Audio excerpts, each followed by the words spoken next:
Tout d'abord, avec la page d'ouverture, je me suis penchée donc sur la problématique de ce chapitre, Ciudad de México no te deja indiferente, avec cette affirmation pour faire entrer tout de suite les élèves dans le chapitre.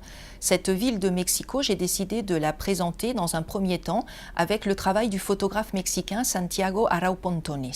Sur cette page de présentation, on a donc une superbe photo de ce photographe et on va également trouver une vidéo très courte qui en 2 minutes 20 va concentrer tous les lieux emblématiques de la ville de Mexico. Nous avons également une citation de ce photographe, de Santiago Arau Pontones, citation qui va être très facilement interprétée par les élèves. Et donc ces 3 documents pour cette première page vont être des documents déclencheurs de parole. La première double page de cette séquence, la Mirada Una, porte sur les paradoxes de la ville de Mexico. Cette double page nous permet donc d'avoir 2 visions de la ville de Mexico, une vision plus chaotique, plus négative, alors que dans l'autre document, nous allons trouver au contraire un attachement pour cette ville. Dans les 2 cas, l'affection des 2 auteurs transparaît. Pour ce qui est de la seconde double page, Mirada Dos, celle-ci porte sur la ville de Mexico en tant que source d'inspiration. Cette ville a en effet inspiré de nombreux auteurs de différents styles et c'est pourquoi nous trouvons un photogramme du film Roma d'Alfonso Cuarón. Nous avons également un poème d'Octavio Paz, poème qu'il a dédié à la ville de Mexico.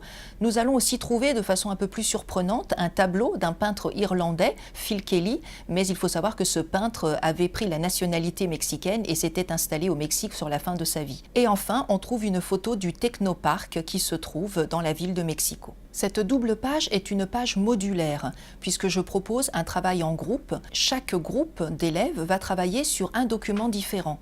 Ces documents vont être étudiés avec des activités guidées pour chaque groupe.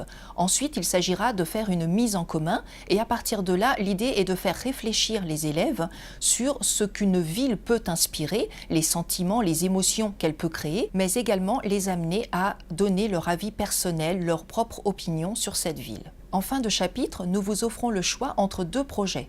Un premier projet qui sera destiné à être réalisé individuellement. L'élève devra faire un exposé sur la ville de Mexico, mais sur l'aspect incroyable de cette ville.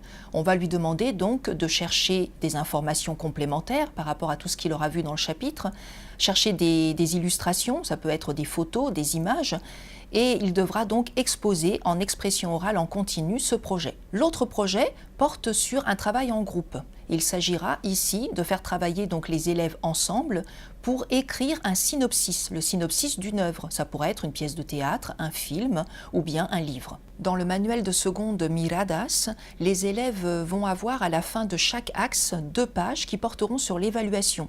Ce sont des exercices qui vont poser les jalons des futures évaluations de la classe de première.